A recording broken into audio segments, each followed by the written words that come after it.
kawan aksi, pernah nggak sih kawan aksi atau mendengar atau di sekitar kawan aksi sendiri tuh banyak cerita-cerita tentang bingkisan yang diserahkan ke guru. Nah, apalagi sekarang udah musimnya mau kelulusan, mau kenaikan kelas, itu banyak banget cerita yang aku denger kita ngasih bingkisan ke guru. Bahkan mungkin ketika aku masih SD, masih sekolah pun dulu, itu kayak ada patungan yuk buat ngasih bapak ini, patungan yuk buat ngasih ini. Nah, mungkin sebenarnya terdengarnya sepele ya, bahkan mungkin kayak wah niatnya baik banget nih, niatnya mulia untuk memberikan ucapan terima kasih kepada guru-gurunya. Tapi perlu kita pertanyakan, apakah ini sebenarnya bentuk penghargaan atau justru masuk ke kategori gratifikasi? Nah, selamat datang di podcast di kanal KPK. Pagi ini kita akan berbicara langsung dengan teman-teman dari gratifikasi dan teman-teman dari jaringan pendidikan untuk kita cari tahu lebih banyak.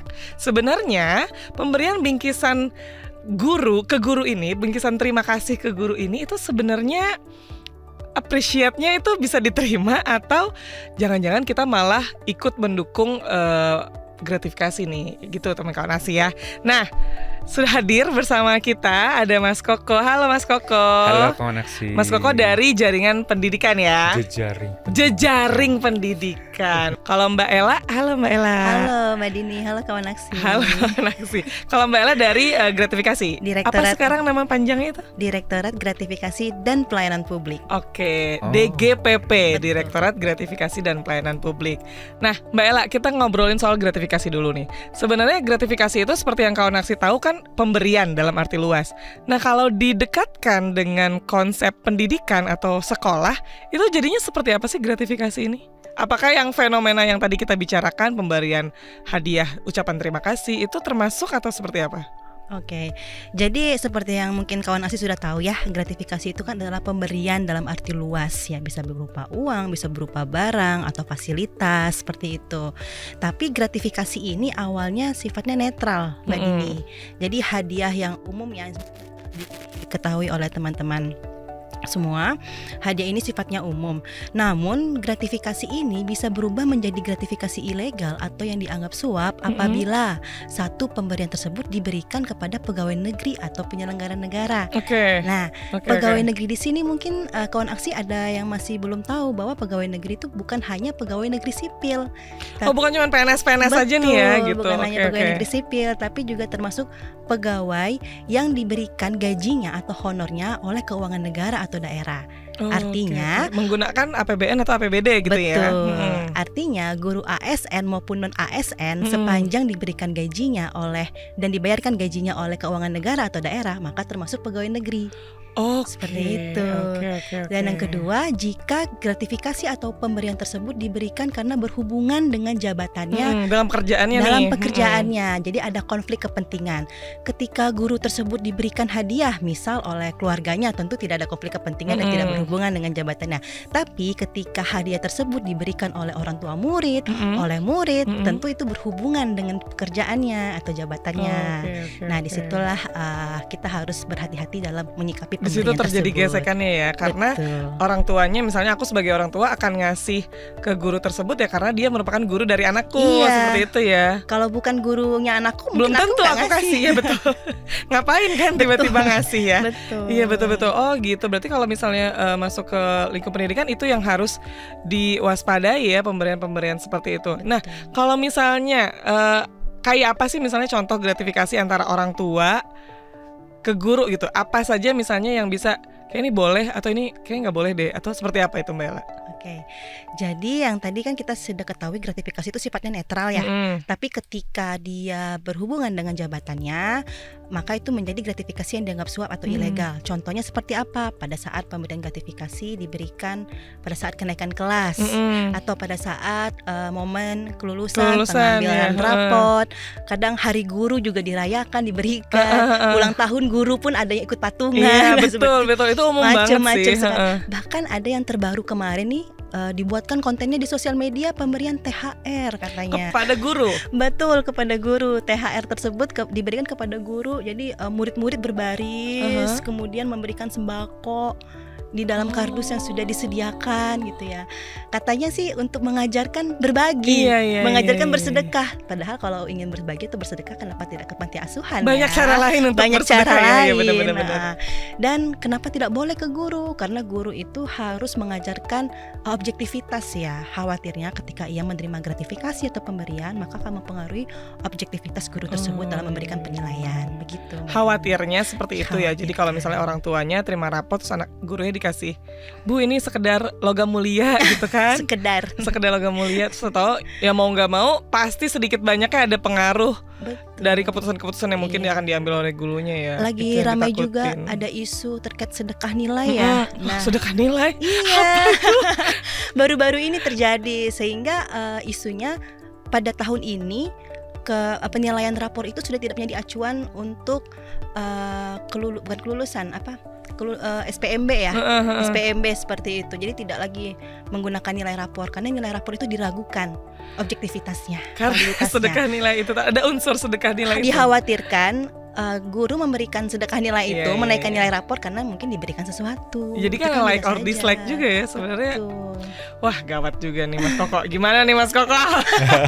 Mas Koko dari jejaring pendidikan emang concernnya untuk pendidikan anti korupsi ini. Gimana sebenarnya sih Mas dampak pemberian kayak gini tuh terhadap integritas pendidikan di Indonesia sendiri Mas? Iya, kalau dari sudut pandang pendidikan ya, terutama dalam konteks pendidikan karakter dan budaya anti korupsi, pemberian ini berpotensi memberikan budaya dan menularkan keteladanan ke generasi yang masih sekolah, generasi yang akan kemudian nanti menjadi besar, itu bahwa memberikan sesuatu itu adalah hal yang lumrah, sehingga diwajarkan gitu. Dan kalau di lingkungan sekolah itu konteksnya adalah melihat ini sebagai potensi ada favoritism. Ketika guru tahu nih anak ini orang tuanya kalau ngasih besar gede nih gitu ya. Itu kemungkinan besar si guru akan memperlakukan anak itu berbeda. Dan si anak pun kadang itu tahu kalau dia punya power itu. Oke, dia tahu kalau orang tuanya ngasihnya lumayan nih besar. Gitu. Jadi kemungkinan besar juga si anak akan punya rasa yang berbeda dengan teman-temannya gitu. Ini agak jadi zaman masih nongkrong gitu ya. Terus mereka tahu nongkrong sama anak-anak teman-teman band lah. Terus mereka tahu saya juga di KPK, terus nanya, kenapa nggak boleh sih gitu. Saya langsung nanya, dulu waktu sekolah orang tua ngasih nggak? Dia bilang ngasih. Besar nggak? Tahu nggak besar atau enggaknya? Besar. Terus rasanya apa? Rasa kamu itu dengan teman-teman, iya juga ya dia bilang gitu. Ada rasa lebih tinggi gitu karena merasa ibu saya, orang tua saya itu ngasih lebih besar gitu. Nah, ya mungkin banget sih emang. Keadaan seperti ini itu nggak baik buat sekolah. Jadi akan membahayakan pembelajarannya itu sendiri, terutama dalam pembangunan nilai, karena kan di pendidikan korupsi itu kan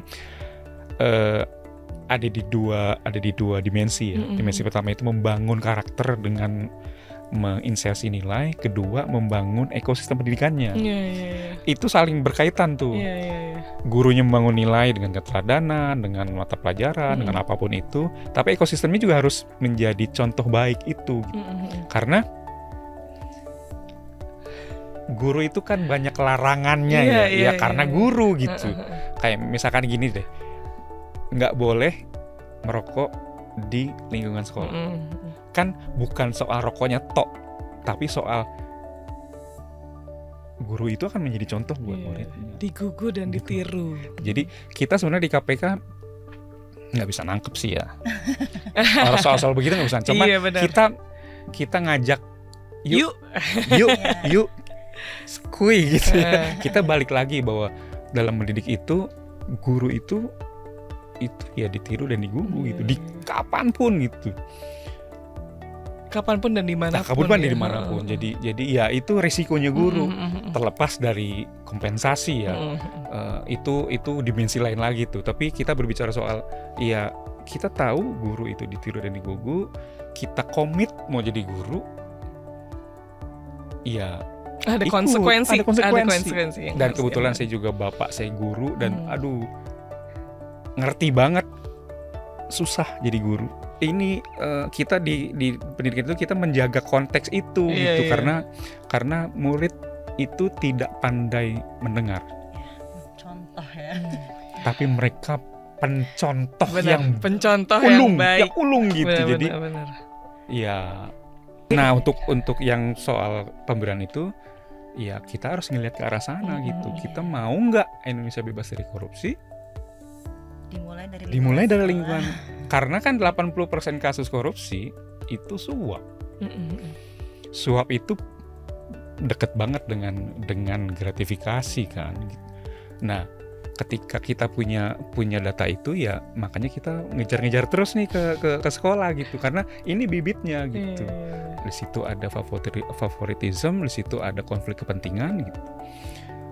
Karena kan dua belah pihak yang harus berperan. Gurunya tidak mau menerima, orang tuanya tidak mau memberi gitu. Dan di atas itu juga sebenarnya kalau nggak ngasih kan juga nggak apa-apa gitu. Takut Saya dulu memang dididik nggak pernah ngelihat ibu bapak ngasih gitu, karena anak guru satu, terus kedua sekolahnya gratis gitu. Karena fasilitas.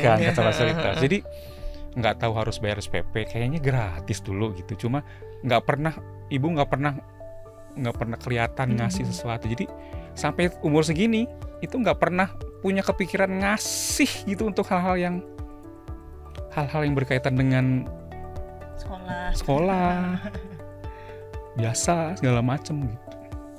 Lempeng aja gitu. Cuma jadi kayak orang aneh sekarang, karena semua orang merasa ngasih itu ada yang ngasih itu adalah sebuah apa sih budaya ya. Budaya timur iya ada budaya itu, tapi kita harus nggak lupa juga ada budaya upeti di negeri ini. Nah itu bedanya tipis tuh. Upeti sama budaya timur memberi gitu. Kalau dari kakak ke adik, ibu ke anak ke orang tua, oke lah itu budaya timur. Tapi kalau dari murid ke guru itu udah upeti tuh. Atasan ke bawahan. Atau bawahan ke atasan. Itu udah upeti tuh. Nah itu kadang samar jadinya antara pemberian sama upeti. Tapi banyak yang menganggap ini tuh ya itu tadi apresiasi, ungkapan terima kasih sudah menjaga dan mendidik anak saya selama ini gitu. Nah sebenarnya garis batasnya kayak apa sih Mbak Ella, mungkin dari ungkapan terima kasih ke gratifikasi, apa yang bisa membatasi itu gitu? Oke, jadi memang ungkapan terima kasih dengan gratifikasi itu batasnya tipis sekali Mbak Dini. Pemberian ungkapan terima kasih dapat menjadi gratifikasi apabila disertai dengan pemberian. Tentunya dengan pemberian barang-barang yang bernominal ya atau bernilai ya. Jadi semisalkan pun ingin berterima kasih, seharusnya memang ada pagar-pagar yang harus kita penuhi atau kita ikuti. Contohnya, pemberian tersebut tidak ditujukan untuk individu. Jadi, jadi berarti dalam konteks ini nggak cuma untuk guru tertentu gitu ya? Betul, iya. Jadi kalau ingin berterima kasih, sampaikanlah ke sekolah. Jadi sebenarnya nggak dilarang juga. Betul, sebenarnya bisa memberikan sesuatu ke sekolah, tapi bukan ditujukan untuk guru tertentu saja. Seperti itu. Dan itu sifatnya seperti sumbangan atau hibah yang tidak mengikat. Dimana jika ingin memberikan wali murid ingin memberikan sesuatu ke sekolah, maka si anaknya harus mendapatkan sesuatu. Nah itu tidak boleh ya. Jadi sumbangan bisa atau kali gitu. Anak saya nih bisa kali gitu. Jadi sumbangan atau hibah ini tidak boleh mengikat. Jadi satu, dia tidak ditujukan untuk individu. Kemudian sumbangan tersebut atau hibah tersebut tidak bersifat mengikat dan tercatat mekanismenya. Jadi ada transparansi di situ, menjadi barang milik sekolah sesuai dengan ketentuan perundangan yang berlaku ya tentunya. Itu sih pagar-pagar yang harus kita penuhi. Satu lagi, apabila memang ingin memberikan sesuatu ya, mungkin sebagai apresiasi kepada guru seperti itu, kita sudah memiliki peraturan Komisi nomor 2 tahun 2019 tentang pelaporan gratifikasi, hal-hal gratifikasi yang dikecualikan. Contoh, jika ingin memberikan jamuan makan, bisa jamuan makan bersifat umum, artinya semua guru, traktir tuh semua guru-gurunya ya, stafnya, tukang sapu-sapunya, itu semua mendapatkan hal yang sama. Itu jamuan makan bersifat umum. Yang kedua, seperti karangan bunga. Misalkan ingin memberikan karangan bunga pada saat hari guru, seperti itu boleh, itu masih dikecualikan ya. Dan yang terakhir itu apabila ingin memberikan semacam souvenir ataupun prakarya buatan sendiri. Nah, seperti di luar negeri itu kan ada ya pada saat hari guru murid-muridnya membuat prakarya, gitu poster, kemudian diberikan kepada gurunya sebagai apresiasi. Nah, itu kan lebih bermakna ya. Itu sih salah satu contohnya. Jadi semua sudah diatur, memang ada yang diperbolehkan kok. Apresiasi tidak harus selalu berupa materi ya. Lagi materi yang berharga ya. Itu yang dihindari. Benar. Makanya nanti kalau mau ngasih hadiah, terima kasih sekolah sudah memberikan pendidikan untuk anak saya bebaskan wifi gratis selama setahun. Gitu bisa, ya. Gak usah langsung ke guru secara personal ya. Betul. Oke, Mas Koko mundur sedikit. Aku tadi tertarik sedikit tentang bagaimana kekhawatiran hal kecil, hal sesederhana guru tidak merokok di sekolah akan ditiru oleh muridnya, bahkan sebaiknya dia tidak ngerokok sampai lingkungan luarnya gitu, karena dia sangat gampang sekali guru itu untuk ditiru. Nah, untuk hal seperti ini Mas, sebenarnya gimana sih sebaiknya peran sekolah atau peran kepala sekolah atau peran mitra pendidikan inilah dalam mengupayakan untuk hal ini mungkin bisa kita waspadai lah seperti itu Mas. Iya, yang pasti seorang pemimpin, kan kepala sekolah itu pemimpin tertinggi tuh di sekolah ya. Kepala sekolah ya. Kalau kita memang merekomendasi mereka membuat entah itu surat edaran, entah itu sosialisasi, entah itu ke guru, entah itu ke setiap upacara gitu, di sesi-sesi di mana kepala sekolah sebagai pemimpin itu bisa memberikan informasi lah, rekomendasi, saran ataupun aturan yang paling keras ya. Karena begitu ada aturannya itu lebih mudah. Karena kadang guru itu merasa nggak enak nih, nolak nggak enak dong Pak. Cuma kalau begitu ada aturannya, guru punya backingan tuh. Mohon maaf Bu, aturannya nggak boleh. Nah, dengan aturan itu bisa memberikan peluang guru untuk berkelit gitu. Tapi begitu nggak ada aturannya, dia akan improve kan. Atau bahkan jadinya nggak enak nih. Jadinya aduh gimana ya gitu. Walaupun sebenarnya beberapa guru yang memang punya sudah berpengalaman atau pernah dapat pelatihan sama kita itu sudah memutus oke, berarti bisa ditolak ya Pak, boleh bisa ditolak. Aturannya ada, bukan aturan kepala sekolah aja, aturan ASN ada, aturan kode etik ada. Jadi untuk aturan benar salah ada, untuk aturan yang baik buruk juga ada kode etik gitu. Jadi mereka bisa, tapi begitu ada peraturan kepala sekolah itu akan lebih firm lagi gitu. Nah, banyak sekolah sudah melakukan itu. Dan itu sangat membantu gurunya.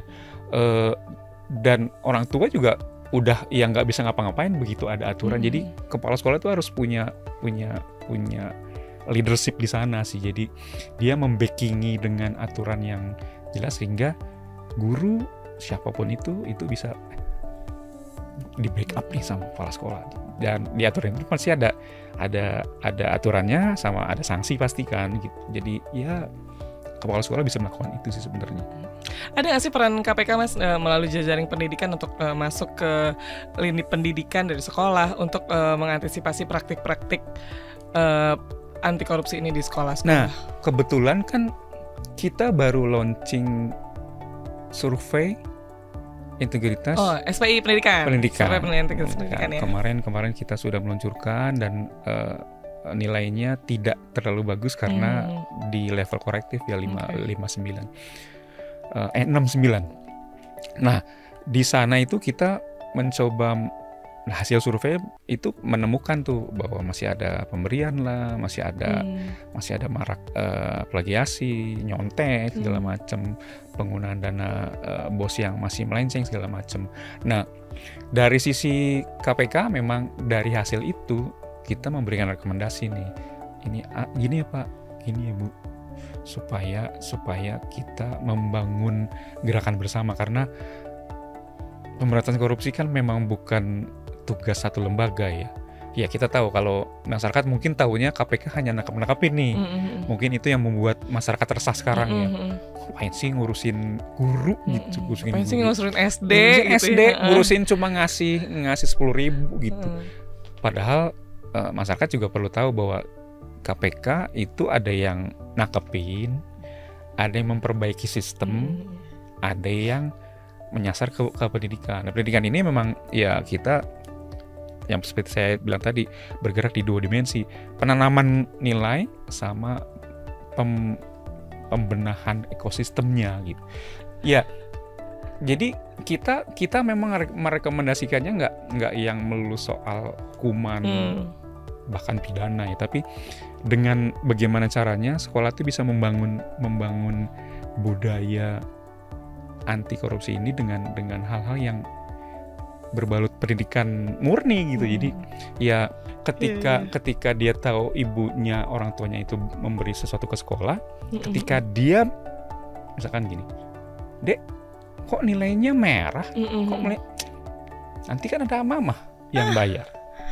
Itu kejadian. Itu kejadian ya. Kejadian itu. Betul. Kan Betul. hancur sudah generasi kita kalau anak-anaknya sudah punya mindset seperti itu. Nah, itu yang Udah kita jagain sebenarnya. Udah ngerti untuk mendapatkan sesuatu bisa itu yang kita jagain sebenarnya. Jadi nggak ada salahnya dengan lempeng-lempeng aja, nggak ada masalahnya. Karena kalau kita mengagungkan sistem pendidikan Finland, mengagungkan karakter orang Jepang, tapi kitanya nggak mau mengagungkan apa yang mereka lakukan, iya percuma gitu. Bukan besar kecilnya yang diberikan ya, tapi dampaknya. Jadi sekarang untuk guru, kepala sekolah mau dikenal seperti apa di masa depan? Mau dikenal orang yang lurus atau orang yang bapak itu mah menerima permen? Tapi kalau bapak itu lurus banget, tinggal milih nih guru, tinggal milih aja mau diingat atau dikenal sebagai guru yang lurus, kepala sekolah yang lurus, atau mau dikenal sebagai guru atau kepala sekolah yang bisa diberi. Itu sih balik lagi ke kontemplasi masing-masing, pilihan masing-masing ya. Tapi ya kita intervensi begitu tuh, nggak yang melulu soal peraturan murni atau hukuman gitu, enggak, tapi kita membangkitkan kesadaran aja sih untuk nilai-nilai integritas. Karena begitu kita sadar, masuk ke hati nih, udah main hati nih. Itu udah lebih enak geraknya. Mungkin nggak sih guru-guru ini, tapi gimana ya aku bilangnya, mungkin nggak sih mereka tuh sebenarnya masih ada yang tidak paham sejauh mana sih ini bisa menjadi konflik kepentingan. Maksudku gini, hadiah itu kan tadi kita berbicara pemberian hadiah, pemberian apresiasi ini dianggap wajar, ada kalimat seperti itu tadi. Nah, mungkin aku jadi berpikir, mungkin nggak guru-guru ini juga ternyata wajar kok aku terima, aku sudah mengajarkan mereka gitu. Nah, mungkin juga nggak kalau mereka tuh sebenarnya belum terlalu paham juga sampai mana batasan konflik kepentingan antara guru dengan orang tua. Nah, kalau kayak gitu gimana membatasinya, Mbak Ella? Iya, sebenarnya kita sudah memiliki aturan konflik kepentingan ya di Permen PAN RB ya terkait dengan konflik kepentingan. Jadi konflik kepentingan itu kan ada 2, konflik kepentingan yang bersifat aktual ataupun potensial. Kita bisa mengidentifikasi apakah ini ada konflik kepentingannya dengan kita. Dengan yang pertama kita lihat siapa yang memberi. Iya, siapa yang memberi? Apakah keluarga atau mungkin orang yang terlibat dalam pekerjaan saya? Seperti ya itu di murid dengan orang tua murid, tentu kan dia ada hubungannya ya. Murid tersebut belajar di sekolah dan saya mengajar di sekolah tersebut. Kita bisa lihat dari situ. Nah, itulah ada konflik kepentingan di sana. Oleh karena itu, apabila pemberian tersebut memang diberikan karena saya seorang guru di situ, saya sebagai kepala sekolah di sana. Nah, sudah jelas itu tentu ada konflik kepentingan dengan pekerjaannya saya. Itu sebenarnya bisa kita nilai sendiri ya. Apakah jika saya diberikan diberikan sesuatu dari orang ini, maka akan mengganggu objektivitas saya selaku guru di sini, atau bagaimana? Itu bisa kita nilai sendiri sebenarnya. Kalau mungkin masih bingung ya bisa dibaca ya aturan Permenpan RB terkait dengan konflik kepentingan itu semua sudah ada di sana. Mbak Ella, kalau misalnya selama ini kan kita sosialisasi gratifikasi, kalau udah terlanjur terima lapor aja ke KPK. Betul. Terlanjur terima lapor aja ke UPG daerah terkait. Kalau di sekolah ada nggak sih yang kayak gitu? Sampai situ nggak sih kita? Sebenarnya untuk melaporkan gratifikasi itu bisa melaporkan sendiri kok, melapor individu ya. Jadi tidak harus melalui UPG sebenarnya. Jadi kalau misalkan ada guru yang dia nggak ngerti nih mau ngelapor kemana, download aja aplikasi Goal. Gratifikasi online. Gratifikasi online KPK. Jadi bisa di-download di web di Play Store atau Apple Store. Ya. Goal KPK kata kuncinya. Nah, di situ dia bisa melaporkan gratifikasi, atau webnya di goal.kpk.go.id. Oke, berarti kalau misalnya ragu boleh apa enggak, terus kayak kadung terima karena nggak enakan, ya udah laporin aja ya. Dan sudah ada kok guru-guru yang melaporkan gratifikasi. Udah ada juga berarti ini termasuk dalam hal-hal yang bisa dilaporkan ke Goal KPK aplikasi ya, tanpa harus keluar dari rumah. Bisa lewat handphone. Betul, bisa lewat handphone, bisa lewat laptop. Oke, closing statement.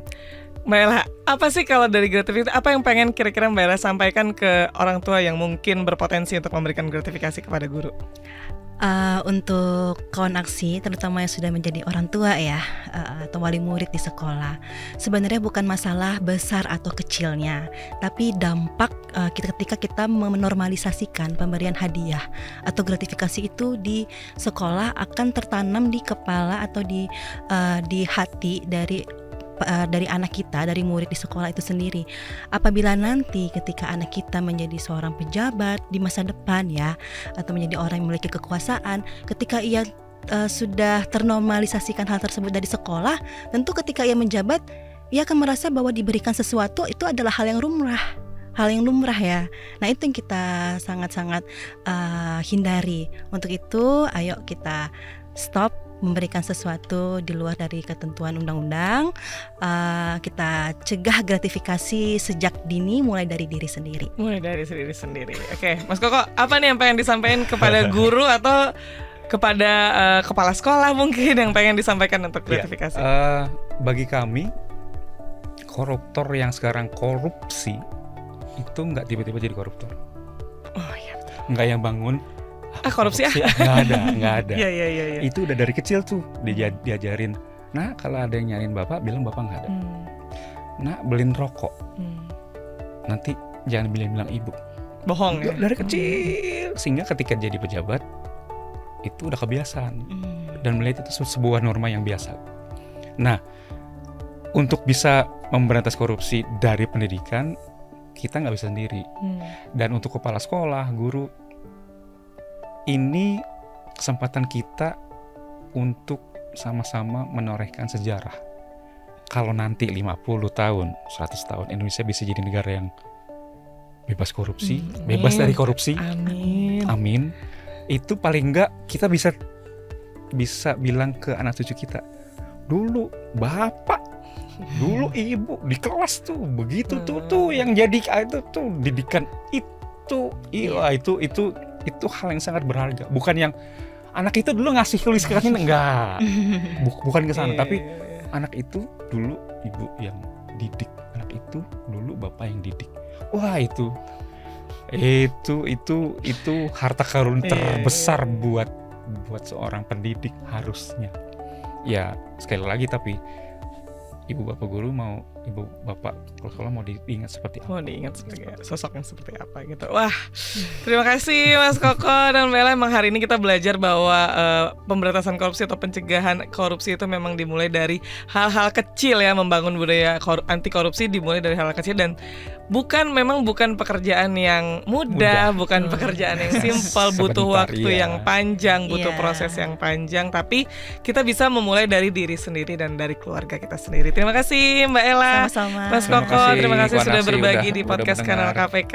Terima kasih, Din. Sampai jumpa. Salam anti korupsi. Salam anti Salam anti korupsi. korupsi.